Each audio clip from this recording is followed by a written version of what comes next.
इस वीडियो में हम बात करेंगे डिटर्मिनेंट्स ऑफ मनी सप्लाई के पार्ट 2 की। तो बच्चों, इससे पिछले वाली वीडियो में हमने आपको न्यूमेरिकल के थ्रू समझाया था कि किस तरीके से 4 फैक्टर होते हैं जो मनी सप्लाई को इन्फ्लुएंस करते हैं, जिसमें से पहला है मॉनेटरी बेस, दूसरा है कैश डिपॉजिट रेशो, तीसरा है रिजर्व रेशो और चौथा है एक्स्ट्रा डिपॉजिट रेशो। तो उसी बात को हम एक बार फिर से समझा रहे हैं, लेकिन इस बार समझाने का तरीका बस हमारा अलग है, लेकिन अगर आप समराइज करोगे तो वही कंसेप्ट आपको समझ में आएगा। तो आप इससे पिछली वाली वीडियो जरूर देख लीजिएगा।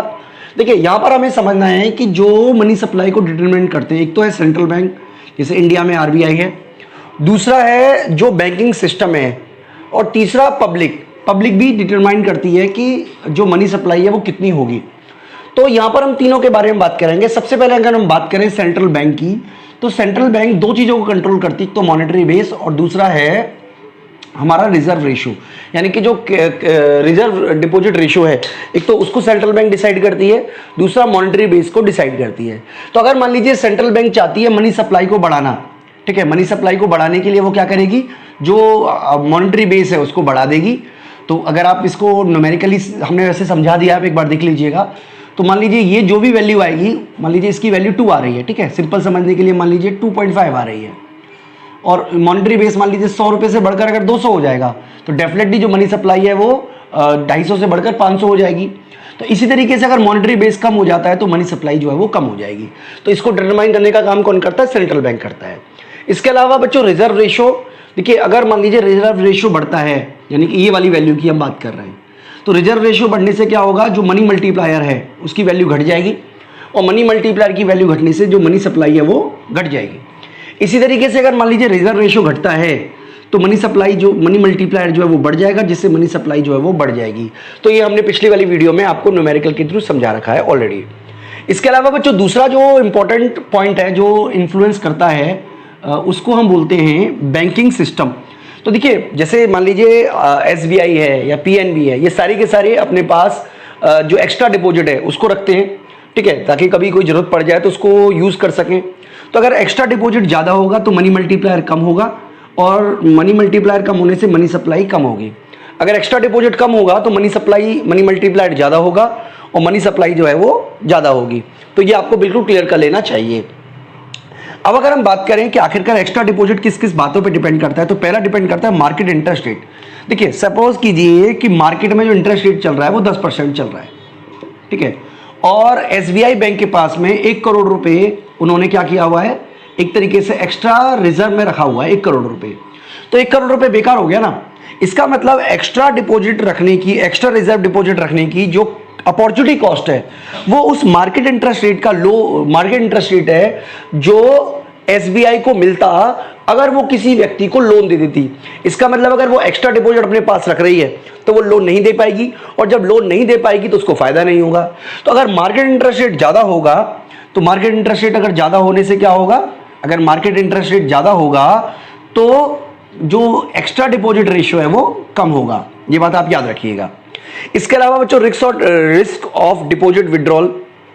देखिए, यहां पर हमें समझना है कि एक जो कमर्शियल बैंक हैं एसबीआई, वो एक्स्ट्रा डिपॉजिट इसलिए रखती है ताकि कोई इमरजेंसी सिचुएशन आ जाए तो वो उसको अपनी भरपाई कर सके, मतलब उसको कैश विड्रॉ के दे सकें। तो यहाँ पर हमें समझना है कि अगर रिस्क ज़्यादा है, तो एक्स्ट्रा डिपॉजिट भी बैंक को ज़्यादा रखना पड़ेगा। यानी कि अगर उसको लगता है रिस्क है कि लोग ज़्यादा पैसा लेने आ जाएंगे, तो उसको एक्स्ट्रा डिपॉजिट अपने पास में ज़्यादा रखना पड़ेगा ताकि बैंकिंग सिस्टम ठीक से काम करता रहे। इसके अलावा बच्चों जो बोरोड रिजर्व है, यानी कि जो एसबीआई दूसरे बैंकों से लोन ले रही है या आरबीआई से लोन ले रही है, उसको उस पर भी इंटरेस्ट देना पड़ता है। तो अगर वो इंटरेस्ट रेट ज़्यादा है, ठीक है, तो भी एक्स्ट्रा डिपॉजिट जो है वो कम हो जाएगा। तो ये 3 बातों पे डिपेंड करता है कि आप कितना एक्स्ट्रा डिपॉजिट रखोगे। इसके अलावा बच्चों जो हम कह रहे हैं कि जो पब्लिक है वो भी मनी डिसाइड करती है, यानी कि पब्लिक के हाथ में क्या है, कैश डिपॉजिट रेशियो, CD, ठीक है, C/D। यानी कि कितना वो कैश रखते हैं, ये डिपेंड बहुत सारी बातों पे करता है। लेकिन फिलहाल आप ये समझ लीजिए कि अगर लोग ज़्यादा कैश रखेंगे, कैश डिपॉजिट रेशो ज़्यादा होगा, तो जो मनी मल्टीप्लायर है उसकी वैल्यू कम होगी। मनी मल्टीप्लायर की वैल्यू कम होने से मनी सप्लाई की वैल्यू भी कम होगी। और अगर कैश डिपॉजिट कम है तो मनी मल्टीप्लायर की वैल्यू ज़्यादा होगी, और मनी मल्टीप्लायर की वैल्यू ज़्यादा होने से मनी सप्लाई ज़्यादा होगी। तो बच्चों कौन कौन सी बातें जो इन्फ्लुएंस करती है? सबसे पहला interest rate on checkable deposit. देखिए, अगर इंटरेस्ट रेट ज़्यादा है, ठीक है, अगर मान लीजिए मैं बैंक में पैसा जमा कराता हूँ, मुझे 4% इंटरेस्ट मिलता है, तो 4% भी तो एक कॉस्ट, मतलब एक तरीके से फायदा है। या 10% मिलता है एफडी कराने पे, या 7% मिलता है, हम बात नॉर्मल एक बात कर रहे हैं।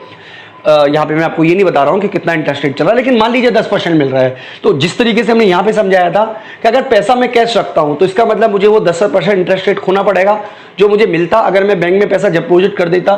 तो अगर ये इंटरेस्ट रेट ज़्यादा है तो मेरा जो कैश डिपॉजिट रेशियो होगा वो कम होगा, यानी कि मैं कम पैसा कैश रखूंगा। इसके अलावा बच्चों फीस ऑन चेकेबल डिपॉजिट। देखिए, कई ऐसे बैंक होती है जो डिपॉजिट रखने पर मान लीजिए फीस लेती है। खैर इंडिया में तो फीस नहीं है, लेकिन आप विड्रॉ करते हो उसी पैसे को तो एटीएम के 3 के बाद चार्जेस लगते हैं।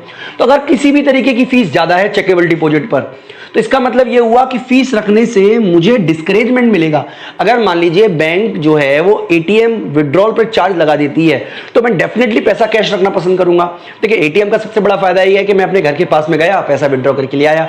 लेकिन अगर एटीएम पे चार्ज रहेगा तो जिस बैंक में मेरा अकाउंट है मैं उस बैंक में जाऊंगा, इकट्ठे 50,000 रुपए निकाल लूंगा और धीरे धीरे पूरे महीने का खर्चा चलाता रहूंगा। तो इस तरीके का जो चीज प्रॉब्लम है उसको हम बात कर रहे हैं एक्स्ट्रा डिपॉजिट के रूप में। तो यहां पे मैं इसको माइनस की तरफ लगा देता हूं। तो इसका मतलब क्या हुआ कि अगर फीस ज़्यादा होगी तो जो फीस ज़्यादा होगी, मैंने गलत लगा दिया, तो जो कैश डिपॉजिट रेशियो है वो ज़्यादा होगा। इसके अलावा बच्चों इनकम, देखिए ऐसा देखा गया है कि जो लोग इनकम जिनकी हाई होती है वो जो ट्रांजेक्शन जो इंस्ट्रूमेंट होते हैं, न्यू मॉडर्न इंस्ट्रूमेंट जैसे पेटीएम, फोन पे, ठीक है, मोबाइल बैंकिंग ट्रांसफर की बात कर रहे हैं या इंटरनेट बैंकिंग की बात कर रहे हैं, क्रेडिट कार्ड, डेबिट कार्ड, इस तरीके की चीज़ों का प्रयोग वो ज़्यादा करते हैं। तो अगर इनकम का लेवल ज़्यादा होता है तो ऐसा देखा गया है कि जो कैश डिपॉजिट है वो कम हो जाएगा। इसके अलावा बच्चों अगर लोगों को लगता है कि बैंक फेल होने वाली है तो डेफिनेटली अगर लोगों को चांसेस है कि बैंक फेलियर के चांसेस ज़्यादा हैं तो कैश जो डिपॉजिट रेशियो है, यानी कि कैश का डिपॉजिट का कितना हिस्सा कैश रखा जाता है वो भी बढ़ जाएगा, यानी कि लोग अपने पास अधिकतर पैसा कैश रखना चाहेंगे।